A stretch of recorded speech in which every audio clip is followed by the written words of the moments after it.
Hello, hello, happy day. Another awesome day to be breathing alive. This is Break into the Future where we break into all things. But today it's crypto, it's blockchain. You know what we're doing. This is your founder, your host, Joshua Taylor. Super special guest, my big bro, my OG, Miko. What is up, my guy in the Bay? How you doing? Yeah, I appreciate it. Thanks for the positive energy, and I'm excited to speak with you today. Yes, definitely. Just want to have an awesome chat, nerd out, as we say. The people want to know. This is how we always started off. Who are you? Where are you from? How did you get to this point today? Anything you want to share with the people? Yeah, absolutely. So, so as far as kind of like, who am I? Like, probably the easiest way to sort of identify myself is sort of through my mission. So, Mm, if you visit like Miko.com or Miko.com, like, what I put there is really, trying to make the financial system basically more transparent, open, fair, inclusive. So these are all these kind of core principles, that have to do with really where I come from, which is, I've spent the past decades here in Silicon Valley working on open source software, right? So, open source software, there really couldn't be anything simpler, right? Which is that, we all know what software is, and open source software is just people, giving away their work product for free. So, yeah. that's pretty much that whole ethos, right? So, since blockchain, that's all kind of come into a different, it's come into a different pace now. Yeah. Yeah. That's cool. So did you grow up in San Francisco area? No, I grew up in the Midwest, so I guess I did the majority of it in Michigan. I was born in Wisconsin, so I'm a Midwesterner, and that's kind of where I'm from. Yeah, nice. And you went out west to find the gold.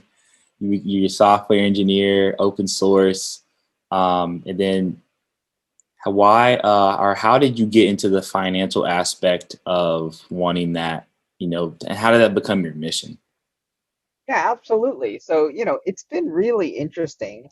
Like, I worked in a variety of open source developer tools, right? So I actually got my start in Silicon Valley working on the Java programming language, not on the software itself, but really on evangelism. It's helping developers get excited about it, join it, work on it. You know, a little bit not unlike what you're doing for Boson Protocol, Josh. So, just being a platform evangelist, Mhm. so that was my humble roots. And, I've been working on developer software for a while. I ran across a developer platform that happened to be financial infrastructure, Mhm. right? This stuff was called Hazelcast, right? So um, that was a big pivot for me because it was not only a developer tool, but it turns out like a in-memory transaction processing system, Mm. and it turns out that the co-founder, actually the founder of Hazelcast, we got to be friends, and we started a crypto company together, so that was really kind of a seminal pivot for me, kind of moving more from like database technology and developer tools, into the financial infrastructure. And through that process, I came to realize that like open source financial infrastructure is, that's really the energy, the financial energy that makes all the world go round at some level. Yeah.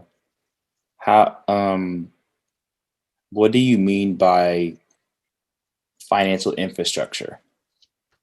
Yeah, And it absolutely. being open So sourced. Yeah. yeah, so people think that money is like data, right? And what I mean by they think money is data is they think that like I got $5, so that means I have like there's a five, right? I have just Mhm. somehow there's a five over here, maybe I have a $5 bill, right? And then I give it to someone else, and now they have five, and then I don't have five anymore, And so they think it's kind of like money is data, but Mhm. like money is software. Like, that's the insight, right? Because so I'm sitting outside of a Starbucks right now, and like if you go into the Starbucks, you can buy with a gift card, you can buy with a credit card, you can buy Hmm. with a debit card, you can buy with whatever you want. Yeah. Starbucks reward points, right? And every single one of those mechanisms is actually has different underlying software, right? You could even buy it with cash. I didn't mention that, but like every single one of those systems has its own software packages, right? Mhm. So, in essence, like it's the insight that, money is software that I think is one that I think people need to start to grok, right? Which is that, obviously the software handles those transactions and it deals with transaction processing, and the thing that it needs to do are some of the real basics that you see in the Satoshi Nakamoto Bitcoin white paper. Like you need to eliminate things like double spending, and Mhm. so so you need a system of account where you can account for, you know, whether people are spending properly and Mhm. whether it's being accounted for properly. Yeah. Yeah. So like, right, we say it's software, right? I think people might think like, well, I still use cash, right? I may use paper, right? Cash or right? What how do you get people to, I guess, go from that archaic, maybe it's just the Western world, right? Apart from like China, they're way more advanced than we are, which we fell asleep.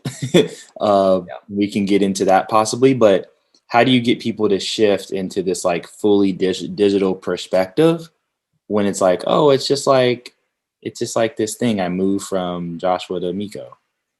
Yeah, I think it's inevitable, and I think that it's really has to. I think there may end up being kind of a generational thing, right? Which is that I think, if you think about the internet as like a foundational underpinning for everything that we do, Mm-hmm. then it makes sense that there's an internet bank and that there's internet money, so the internet reserve bank is Bitcoin, and then there are, regional banks that like Ethereum, and there's other banks, on top Whoa, of that, I've and never there's looked banks, at that. yeah, there's banks for lending, so like Aave is like a bank for lending, Compound. Compound Finance is a bank for lending. So so these are all different kind of services, right? But the reserve bank is the bank of Bitcoin, and Mm-hmm. if you want to own, the thing that I think is transformative about it is that the users of the bank of Bitcoin are the owners.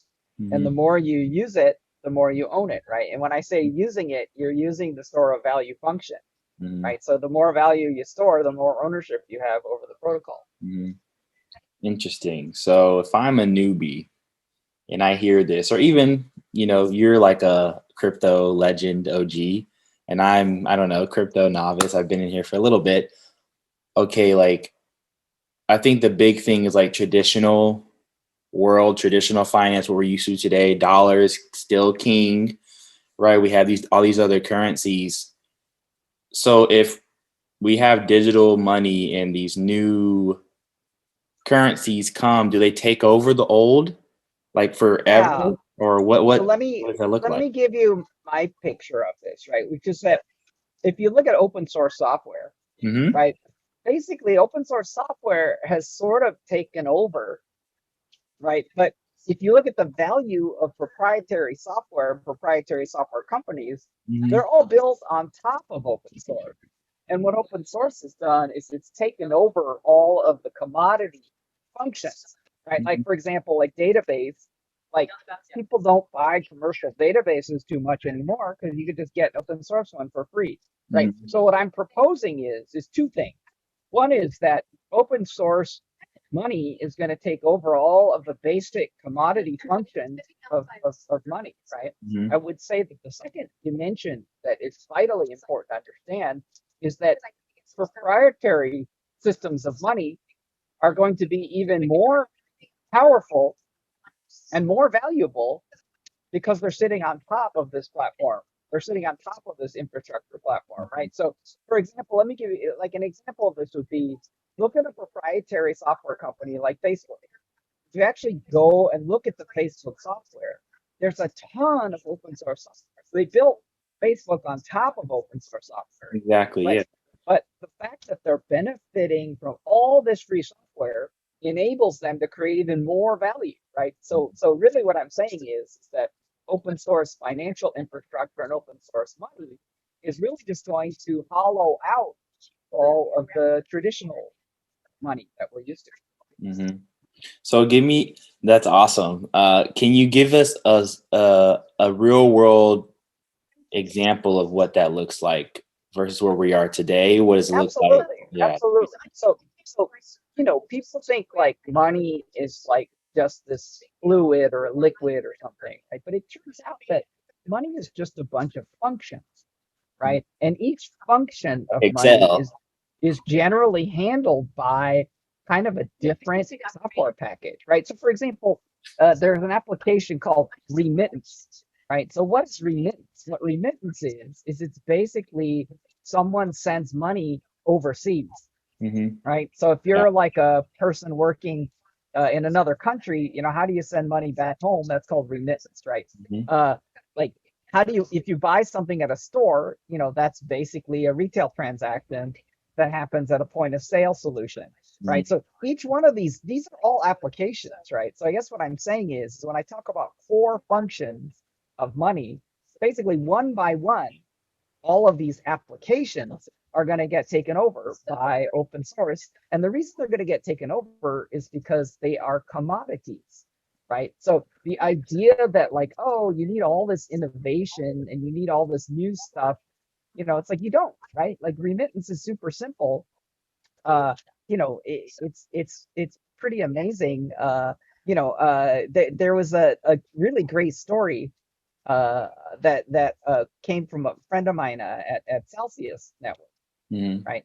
And basically, this guy had a friend from Mozambique, and he basically was talking about this application and how you could use Celsius to store things like Bitcoins and USDC or US dollar coins and things. And so this guy got started using it, right? And he kind of was like, this is pretty neat. And then later on, after he got set up on the thing, my friend told this guy, hey, you can send money to your mom in Mozambique and it'll just get there instantly, with no fees whatsoever. Yeah. And the guy started crying. Like, Wow. I mean, it's amazing, right? Wow. Like that's like it's sort of like It hit him. He was like, it's so "What?" it's so meaningful. Yeah. Like it's so amazing, right? Because the question is sort of like, what would the alternatives have been that would affect him so much, right? Like clearly the alternatives were not acceptable, right? That there's like some kind of usurious or some kind of like heavy intermediary taking some kind of fees or I don't know what it is, but for whatever reason people haven't been able to even perform these basic functions, right? So the thing that I think happens through this commoditization process, and this has always been the case with all open source software, is that basically the most basic functions kind of one by one replace proprietary software, right? And of course, because they're really basic, they're basic functions, right? So, and how complicated is something like remittance? Mhm. Honestly, like if you look at the idea of internet money, right? It's all transaction processing. The idea that it's like, oh, it's international versus it's not international, like, the internet doesn't care. Like Bitcoin Yeah. doesn't care. It's like, Has no oh, you, borders. it's like, yeah, it's like, oh, I sent it to Mozambique. It's like, I sent it to the person sitting next to me. Like, it doesn't matter. It's fine. It's just fine, right? And so, to me, a lot of these commodity functions, can sort of one by one be kind of taken over by open source software. Yeah. So proprietary meaning closed systems, That's like right. That's like right. like Apple.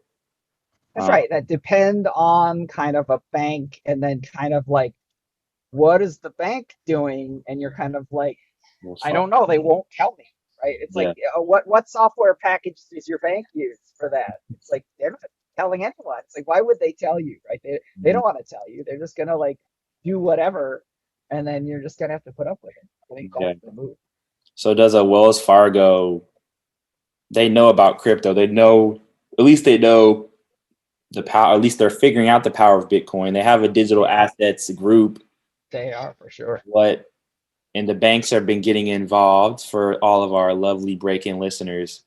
So what does this mean for them? Like, Is this a threat? Like, Yeah, here's my take. My yeah. hot take is that they should relax, right? And the reason why I say they should relax is is uh it's just like what I was saying before, right? Like, can you imagine if, like, let's say, so you're at Facebook, and let's say you're like, open source software is taking over parts of our business, Hmm. right? Like some bad guys are taking things that we do and they're giving it away for free on the internet. How dare they, Mhm. right? So I'm going to implement a policy where it's illegal inside of Facebook and get you fired if you use open source software, right?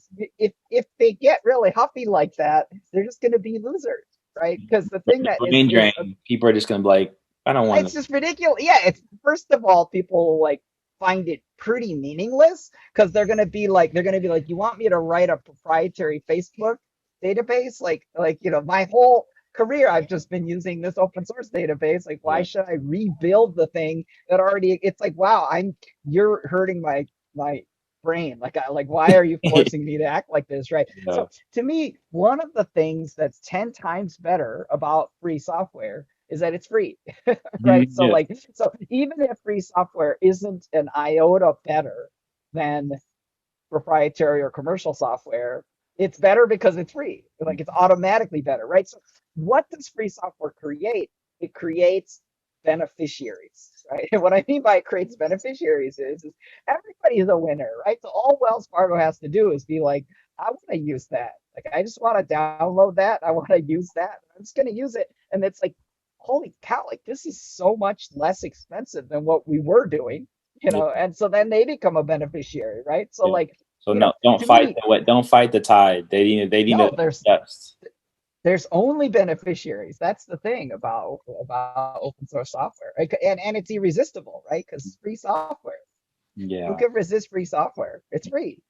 Yeah. So the banks can, excuse me, the banks can benefit too if they They adjust. will be they will be terrific. There will only be beneficiaries, right? And what I mean by there will only be beneficiaries is the imaginary company that's like, we hate this and we don't want free software. It's kind of unimaginable, right? People love free stuff, right? So like, Yeah. if you imagine there's some like entity that resists it, like, they're they're just going to go away, right? Because it's like, oh, we're going to expensively recreate something that's already available for free. Yeah. Like what kind of business is that? Like, Doesn't that's mean business. that's a very wrong business, right? Like, it's like, Yeah. competitively, it's a bad idea, right? If someone has written something that's so beautiful and functional, you should just use the beautiful functional thing that's free, right? You should just use it, right? Like, all if you look at like successful companies, like, you can have whatever feelings you want about something like an Uber, but most people acknowledge that as a company, it was a successful company, is successful at doing what companies do, which is kind of get really big and, sell a lot of their services, right? So like, you know, that was all built on top of like things like the iPhone, and did Uber create the iPhone? They didn't have to, right? So like, if you're a company and you can get infrastructure for free that you don't have to create, like, that's gonna make you much more successful, right? You're just riding on top of like amazing things someone else built. It's The like, new that's so platform, awesome. the new I'm just gonna operating. roll in here. All this stuff is built like for Yeah. free. Uh, my lucky day. What a beautiful thing. So Yeah. that's the attitude that I think will prevail, right? Which is, what a genius! Like, all these geniuses built all this free software, and I'm just gonna like benefit. I'm just gonna like hang Yeah. out, use this stuff, right? So banks will benefit, and obviously the ones that don't get it are gonna be the slowest to benefit, right? And obviously that will give them a competitive disadvantage. Right? Mhm. The ones that are quick to understand that free software is free, Yeah. not the most complicated insight in the world, but Yeah. So this is all about soft. I think we're the fundamental principle of this conversation is that software, like Andreessen Horowitz said, is eating the world. We yes, had right software with the internet at the beginning, right? We had all these services go online, whether it was shopping, your digital banking services, taking a screenshot of your check and it goes to your bank account. And now we're saying that these old archaic financial infrastructures, so Visa, AmeriExpress, these old payment rails were very costly when making transactions, and also the old financial infrastructure that was proprietary. Now these new people are saying, like Bitcoin is saying, we're just going to open it up for free, and then it's no very minimal fees, or if none at all. And so I guess like any successful company like Uber, you lower prices, and then you could, right, everyone wants to come to you if your product is better. And so is that kind That's of right. make sense? That's exactly what it is, right? So like, wow, what does it take to be like part of this bank, right? So the thing that's amazing is that you're an owner and a shareholder of the Bank of Bitcoin. If you Mm-hmm. own any Bitcoin, if you own like one Satoshi, you're an owner, right? And Mm-hmm. so you're an owner. So it's sort of like, well, what do I have to do to you know make become a beneficiary of the system? It's like, yeah, just go to like Celsius and buy yourself a fraction of a Bitcoin, buy $10 worth of Bitcoin. Yeah. You're already like an owner, right? Mm-hmm. So, Yeah. and the thing that I think people need to understand is that like it's not that I mean, obviously you own whatever amount of Bitcoin you own, right? But that's not the point, right? Like if you go to the bank and you like put $10 in the bank, that doesn't make you the owner of the bank. It makes you the owner of the $10, right? What I'm Yeah. telling you is with Bitcoin, you're the owner of the bank. You're like, just by having the asset, you are the owner of the bank. That's the thing. A fractional owner, of Yeah. course. How do you make someone that's very new to this space make sense of that? Like how do I own, how am I a bank? What does that even mean? Well, so to me, the thing that is so great is that it scales. And what I mean by it scales is that you kind of don't have to understand it. And I'm very into like asking people to play, right? So when I say asking people to play, like, like you've got this great Monopoly board on the background, right behind you, right? Think about it like that. Think about it like a Monopoly game, right? So, if you want to play Bitcoin, right? All you have to do is get some Bitcoin, right? So, Yeah. like I happen to be an advisor with Celsius, so like, that's a perfectly good place to go. You can go there, buy a small amount, right? I call this whole thing, I call it Grand Canyon money, Mm-hmm. right? Which is you imagine you're at the Grand Canyon, you imagine you have some money, and imagine that you're throwing the money into the Grand Canyon, Yeah. right? Like, so whatever that amount is to you, that's your starter amount. Yeah. So if you're like I threw $5 in there, right? It's like, okay, great. That's how much Bitcoin you should be buying, right? Like, Yeah.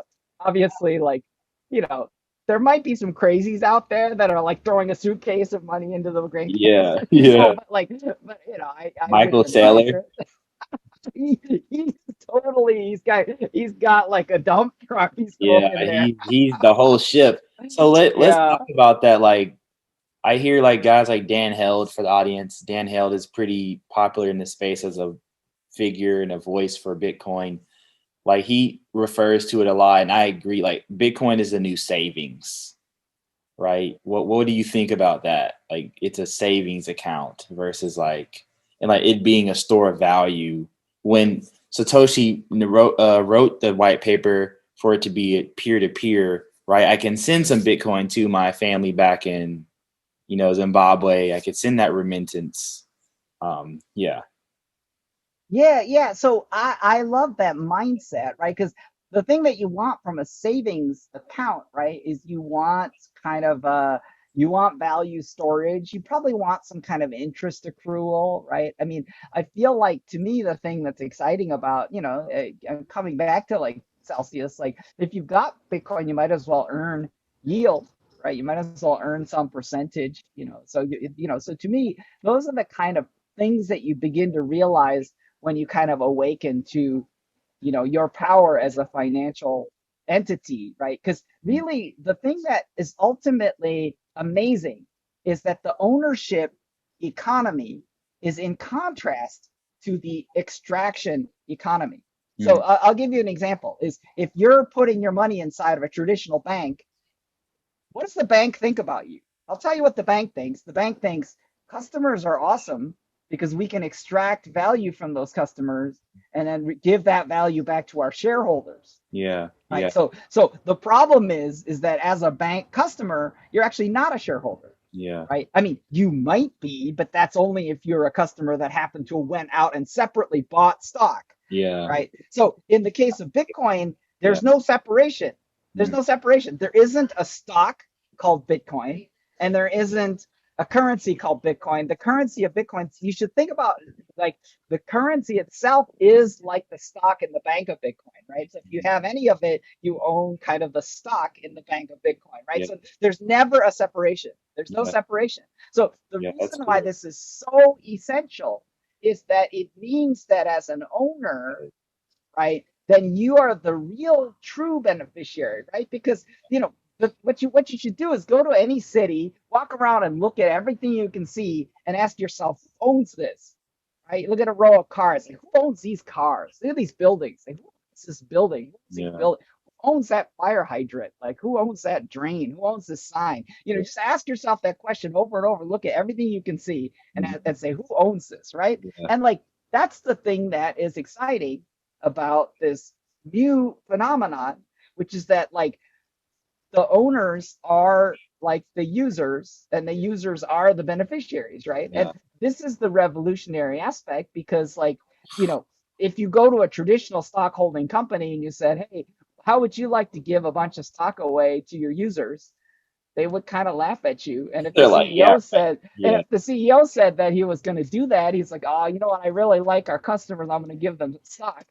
He would be fired, or he or she would be fired, right? So the Yeah. CEO would just be out. They'd be like, yeah, sorry, you can't do that. You lost your Bye. mind. Yeah, Yeah.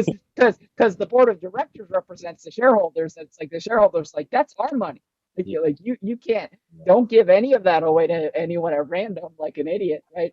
But thing that's exciting about blockchain based assets is that the broad, depending on the asset, of course. Like I mean, there are assets where you're not an owner of anything, right? There are assets where you buy it, and it's like you're a sucker and rug pull, right? So Yeah. you can't just assume that everything is like Good. kosher and perfect in every case, right? So be careful out there. But Mhm. like if you buy the right ones, those are the principles, right? Those are the core principles, which is if you have any of it, then you're an owner.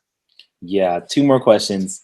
Um, how do you know what is a good cryptocurrency, which is an asset, but so it's like you buy Bitcoin, you could spend it, but seen in the game. So how do I know it's what's a good crypto, and then how do people keep in touch Yeah. with you? Yeah. So you know, I'm a huge fan of trying to understand who's behind it, right? So, I think in the case of Bitcoin, that's pretty tough to do because Satoshi Nakamoto, like, he's kind of like flew the coop, so we don't know who he is. But like Yeah. in general, when you look at like a project, like the bare minimum you should do is you should maybe try to find a video of the creators and like just look at the humans. Look at the humans and be like, what is this kind of human?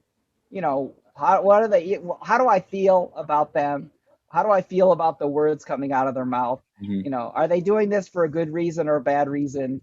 Yeah. Otherwise, you just, if you feel like, wow, this person's very shady looking or creepy, or I don't know. I mean, obviously, you don't want people to be overly like biased by things like appearances, but I think most adults have had enough life experience to be able to look at anyone, and not judge them superficially, but just by like the words, right? Just listen carefully to what they're saying and be like, so don't judge anyone superficially, but just judge them by like their words and their actions.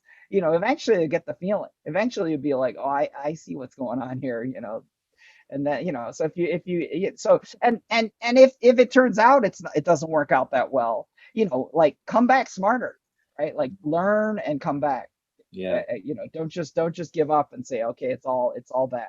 Yeah, definitely. Thank you so much. How can people keep in touch with you, Miko? Yeah, really easy. Just my website's Miko.com, Miko.com. All my socials jump off from there. My YouTube show, everything's on there. So Yeah, just check it out. nice. Nice. Thanks for your time. This was great. The world is Appreciate it. software, money is software, and giving more people a financial opportunity.